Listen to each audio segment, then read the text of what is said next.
At this point, I already know that even if I am to ask him where he was, he's not gonna tell me the truth. At this point, I already know who I'm dealing with. I'm dealing with my own version of a legion, a liar. So I decided to ask him, just out of curiosity of what he will say. Why are you just not coming in right now? You know what this man told me? Oh, he's been home, you know, he parked the car, sparked up, and knocked out in the car. Remember, I told y'all I went out there to the apartment complex parking lot every hour like a mad woman looking for this supposed car that was here after he dropped off the girl. Cool. At that point, I was like, okay, cool. I ended the relationship. And that's when all hell broke loose. He pleaded, asked me not to leave.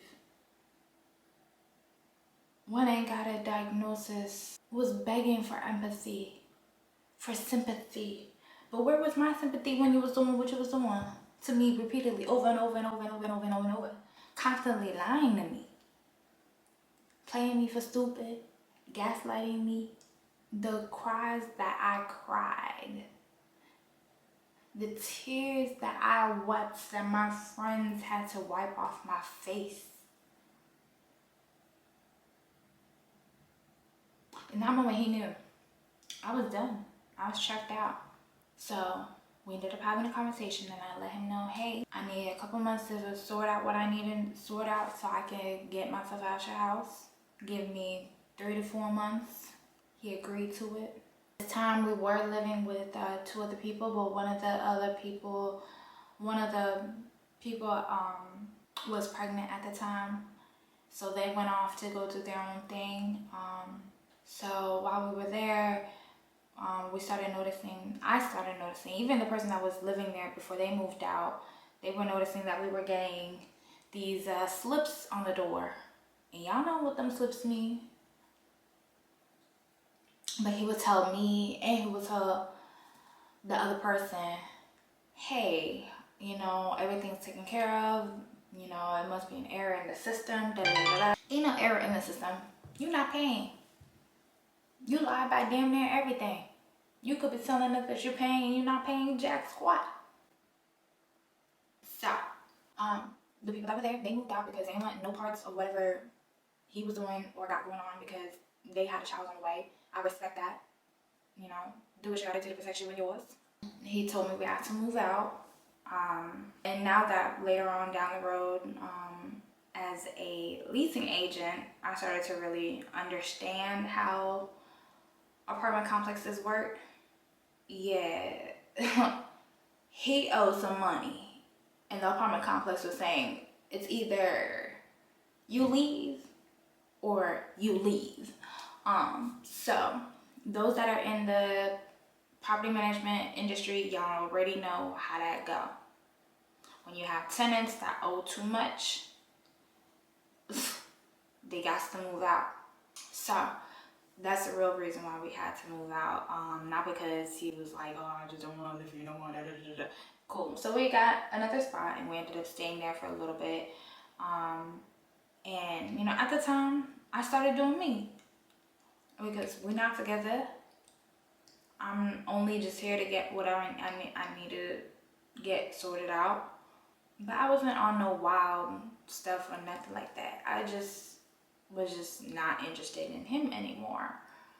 He decides to come home one day and we get into a huge fight. And the fight led to him basically telling me I had a certain amount of time to get my stuff and move out.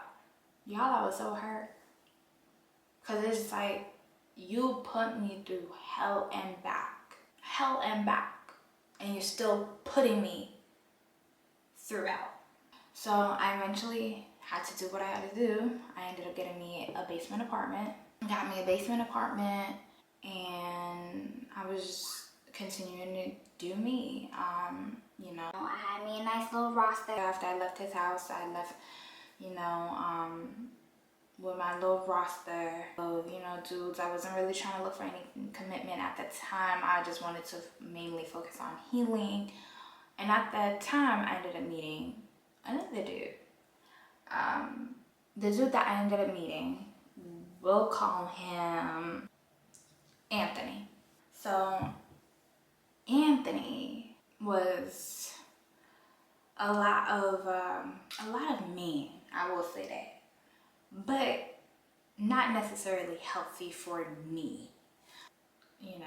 A very successful guy, because once I kind of started to build my roster, I told myself I'm going to elevate myself, I'm going to work on myself, and I'm going to attract better than what I've been attracting. So I started attracting men with a certain level of value to them. I don't want to say high value men, because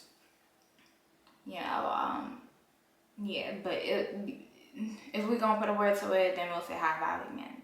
So I started dealing with more, men of a certain caliber, and for him, he was one of the youngest on my roster that was very successful, because a lot of the other men that I was talking to and dealing with were a bit older than me. Not even a bit, they were older than me, but not like my daddy age, but they were older, and a little bit more established in life, a little bit more secure in life.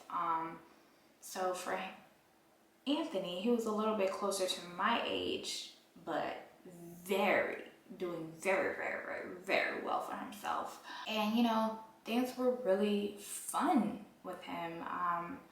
We started to bond a lot, but the bonding we were doing, eventually I had to learn that was trauma bonding, because at that time he was also kind of going through a breakup of his own, and the commonality that we had was that both of our exes were Geminis. It's something about them Geminis, y'all.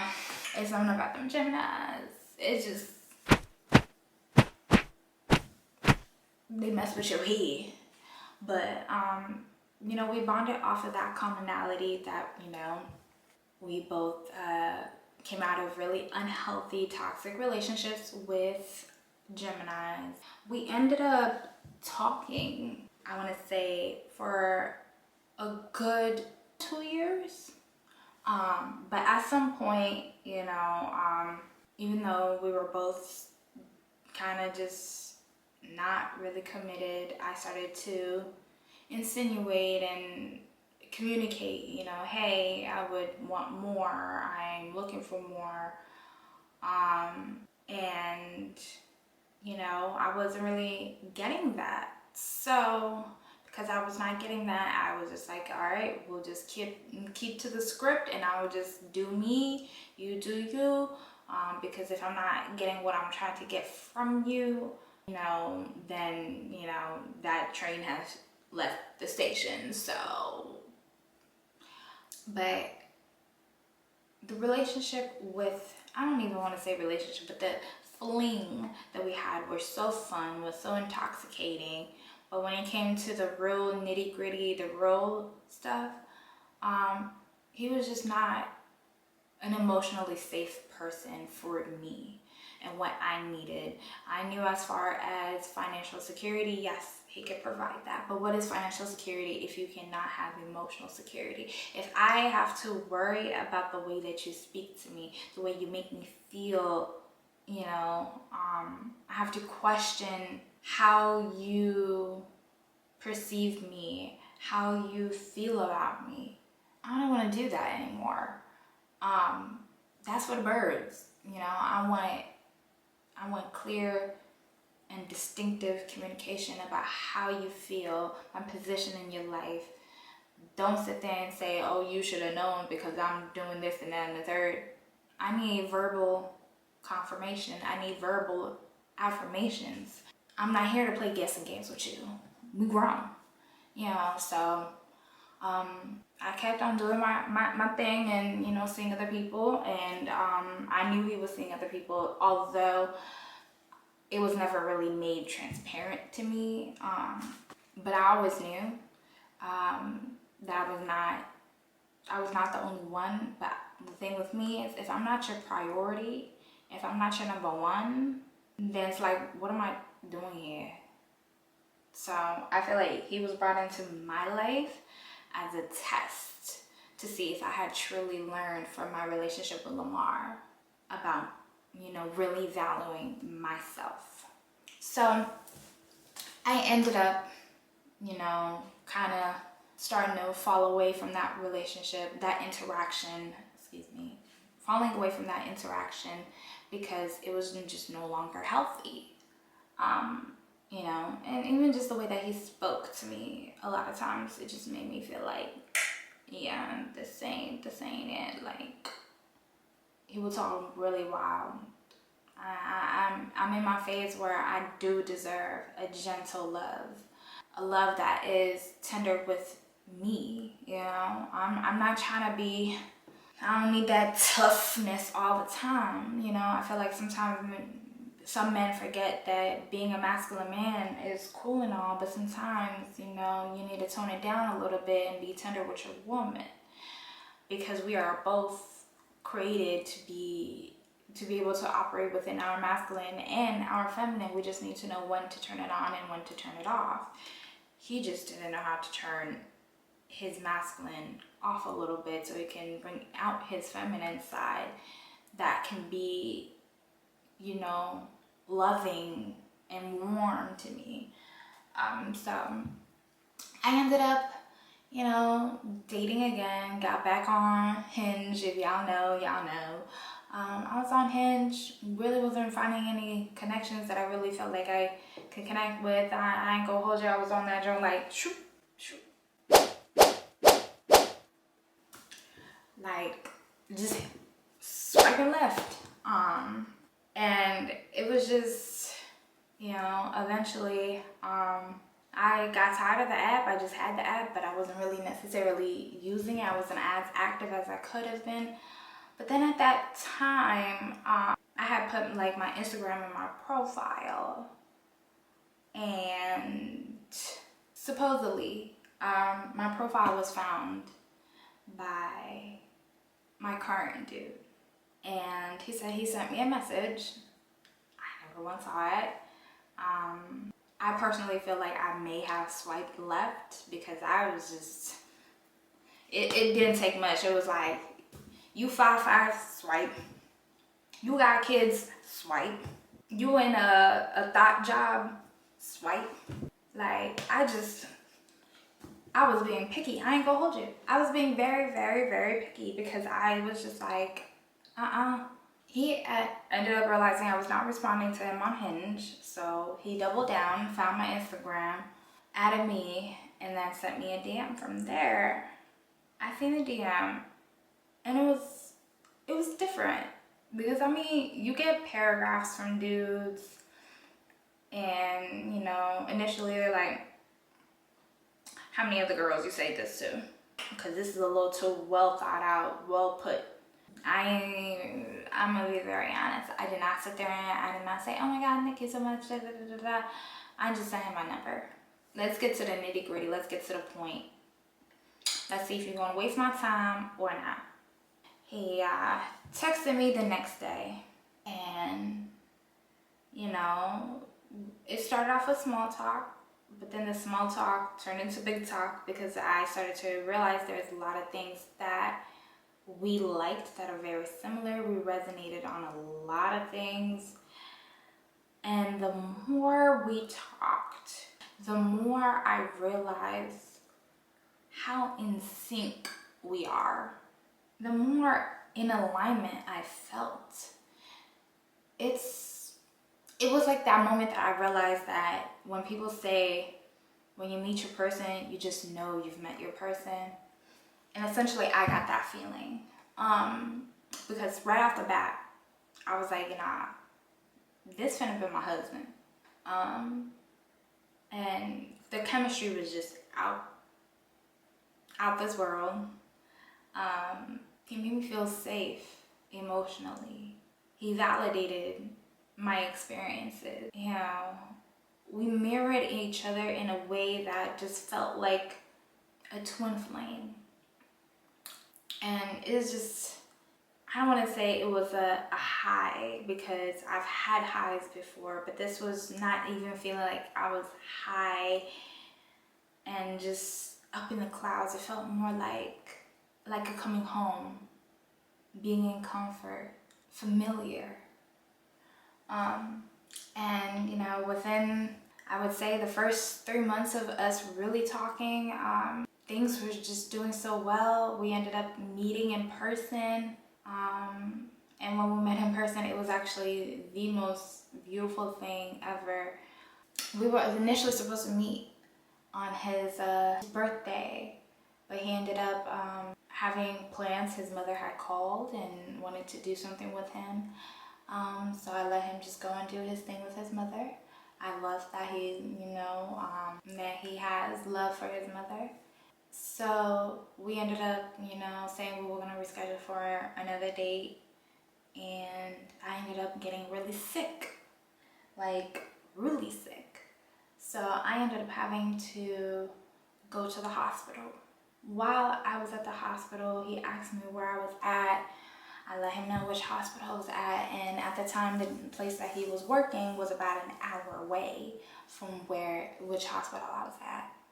This man left work after his shift late at night, drove that hour to that hospital for a girl he's never even met before, and came to the hospital. And I remember when he walked into that hospital lobby, the way our eyes locked on each other, it felt like I was in a movie for real, because I was like, huh?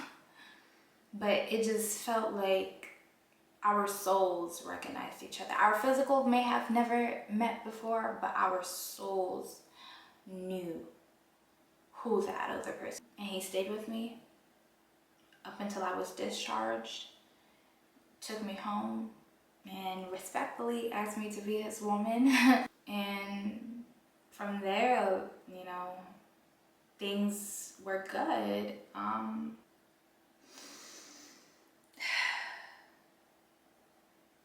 And then I started to feel sick.